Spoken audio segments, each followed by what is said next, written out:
Bonjour, j'espère que vous allez bien ce mois presque de février. Il fait froid, mais voilà, on va se réchauffer un peu le cœur avec la série sur les blessures d'âme qui continue. Souvenez-vous, nous avons déjà parlé de la blessure de trahison avec le comte Dracula. Nous avons parlé de la blessure de l'abandon avec le petit poussé.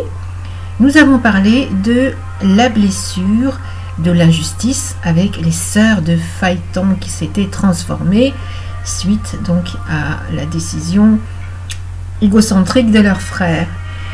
Là, aujourd'hui, nous allons parler de la blessure de rejet et nous allons non plus être dans l'histoire de la mythologie, mais dans l'histoire de la Bible. Oui, vous avez bien entendu, nous retournons à la source et nous allons aller dans l'Ancien Testament, plus précisément dans les livres prophétiques.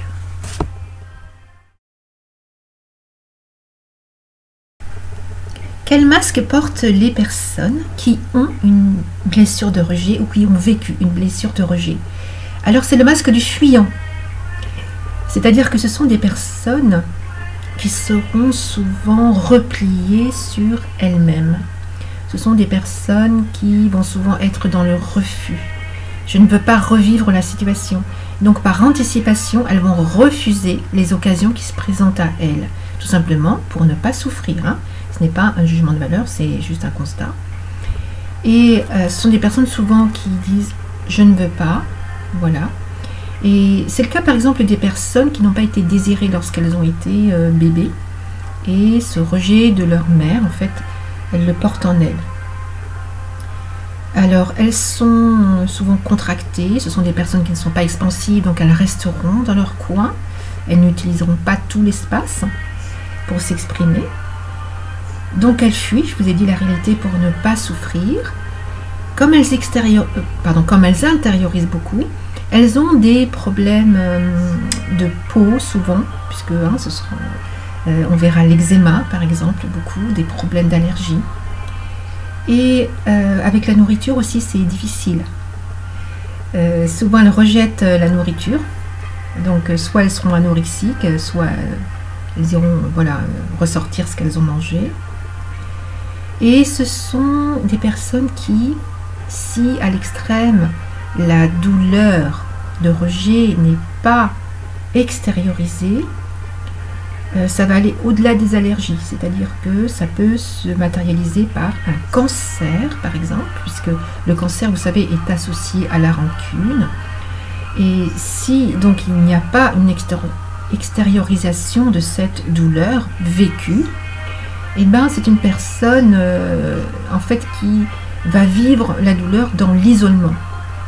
Elle va s'isoler et elle va pas s'extraire de la société, mais plutôt s'extraire des relations sociales.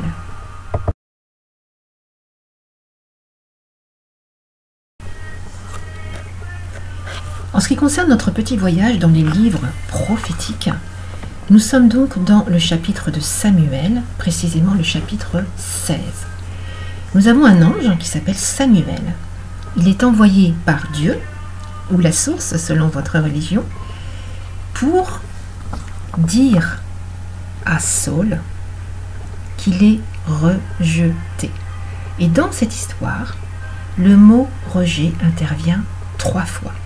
Donc c'est dit, c'est acté, c'est une sentence, et nous allons voir pourquoi.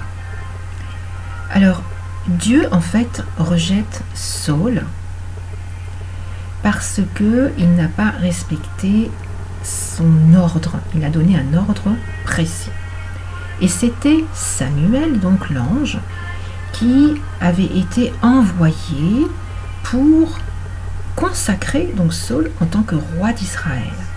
Et il lui avait demandé de faire ceci, c'est-à-dire de détruire une tribu, c'était la tribu des Amalécites, qui avait pour roi le roi Agar, et de les détruire tout simplement parce qu'ils avaient en fait empêché les Israélites de sortir d'Égypte. Et Dieu n'était pas content, donc il a demandé très clairement à Saul la chose suivante: tu détruiras tous les êtres vivants, hommes et femmes, enfants et bébés, bœufs, chameaux, moutons, toute forme de vie. Le souci, c'est que Saül, en fait, n'a détruit que ce qu'il a considéré, lui, comme sans valeur et sans intérêt. C'est-à-dire que il a épargné le roi Agar et il a épargné des bêtes, mais dans le but d'en faire des offrandes à Dieu ou à la source. D'accord? Colère divine. Attention, nous sommes dans l'Ancien Testament. Et Dieu envoie, Dieu ou la source, hein, selon votre religion, envoie Samuel, l'ange, pour dire à Saül: je regrette d'avoir choisi Saül. Il s'est détourné de moi, il n'a pas exécuté mes ordres, et va lui dire la chose suivante. Samuel lui dit: puisque tu as rejeté les ordres du Seigneur, rejeté, le Seigneur te rejette, te rejette. Aussi, tu ne seras plus roi de son peuple. Vous voyez, la sentence, elle est claire et précise. Je regarde la musique parce que il n'y en a plus. Le Seigneur t'arrache aujourd'hui la royauté d'Israël pour la donner à un autre meilleur que toi. Et donc il y a un jugement de valeur aussi. On pourrait presque y associer la blessure d'humiliation, mais la blessure de rejet est très forte déjà là. D'accord? Vous voyez, les paroles sont claires. Hein? Le Seigneur t'arrache aujourd'hui la royauté d'Israël pour la donner à un autre meilleur que toi. Alors bien sûr, Saül essaie de se défendre. Cette blessure de rejet, il la refuse. D'accord? Je vous avais dit, hein, je ne veux pas le masque de fuyant. J'ai combattu tous les ennemis, j'ai mobilisé quand même 210 000 hommes. J'ai épargné en plus le roi des Amalékites. J'ai fait preuve de clémence. Et en plus, j'ai pris les meilleures bêtes pour pouvoir faire des offrandes à la source, à Dieu. Je ne comprends pas, je rejette cette... je n'accepte pas ce rejet du Seigneur. D'ailleurs, Saül essaiera de tuer son successeur, David, puisque le Seigneur en même temps a envoyé Samuel dans une tribu de Bethléem pour choisir donc David qui sera le successeur de Saül. Alors on en revient à notre blessure de rejet. Vous voyez que la sentence est très forte et imaginez, on prend un peu plus de hauteur, donc Saül est déchu de sa royauté, donc c'est une blessure qu'il va porter tout seul, il va intérioriser cela, d'accord? Quand je vous disais que ça peut être fort, que ça peut se matérialiser sous une forme de maladie, c'est possible, hein, dans ce cas très précis. Et si Saül ne guérit pas rapidement cette blessure d'âme, cette blessure de rejet, elle va se poursuivre et se répéter à travers les descendants. Vous comprenez? Et c'est pour ça qu'il faut guérir les blessures d'âme et trouver la source. Et là, on est vraiment à la source de la source, puisqu'on est dans les écrits prophétiques du début de l'histoire d'Israël. D'accord?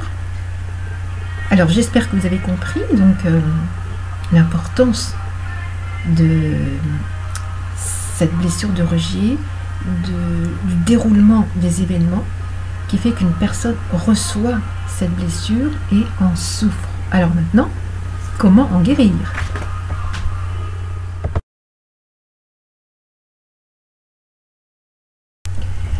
Alors comment guérir de cette blessure d'âme qui est quand même très profonde?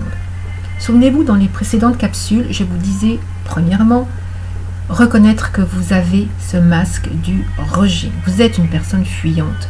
Vous fuyez les situations qui se présenteront plus tard en vous disant je vais encore vivre une situation de rejet.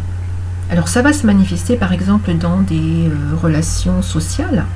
Ça peut être des relations amoureuses que vous allez refuser parce que vous allez anticiper une situation de rejet, ou une situation professionnelle, des occasions qui se présentent à vous, mais vous vous dites je ne suis pas à la hauteur, je vais encore être rejetée, je préfère rester dans ma zone de confort, donc je reste dans ma situation actuelle. D'accord ? 1. Reconnaître le masque. 2. Accepter sa responsabilité. La Saule n'a pas reconnu le fait de ne pas avoir obéi à l'ordre divin. C'était massacrer toute la tribu, sans exception. Il a fait une exception. Bon, ben, il faut le reconnaître.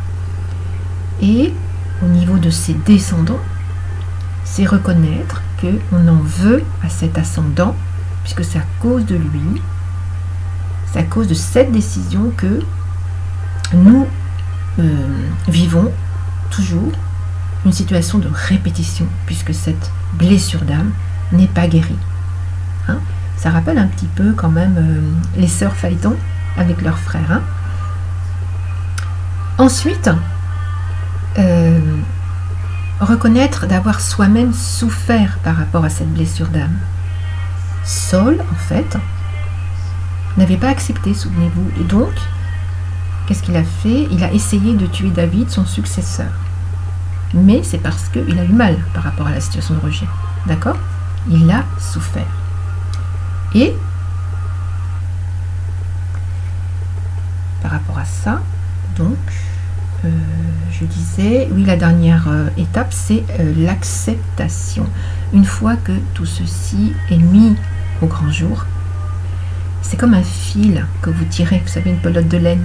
Vous tirez, vous tirez, vous tirez, jusqu'à ce que vous arrivez au dernier petit bout à la fin, et vous avez démêlé la situation, vous avez compris pourquoi est-ce que vous vous comportez de la sorte, pourquoi est-ce que vous portez ce masque, et vous pouvez l'enlever et vous pouvez vivre tel que vous êtes, tout simplement.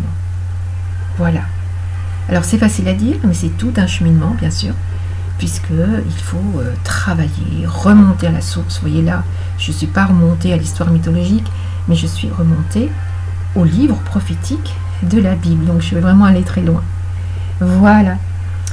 Eh bien, j'espère que ça vous a intéressé. Et puis, je vous dis à bientôt, puisqu'il en reste encore une. Il reste la blessure d'âme d'humiliation.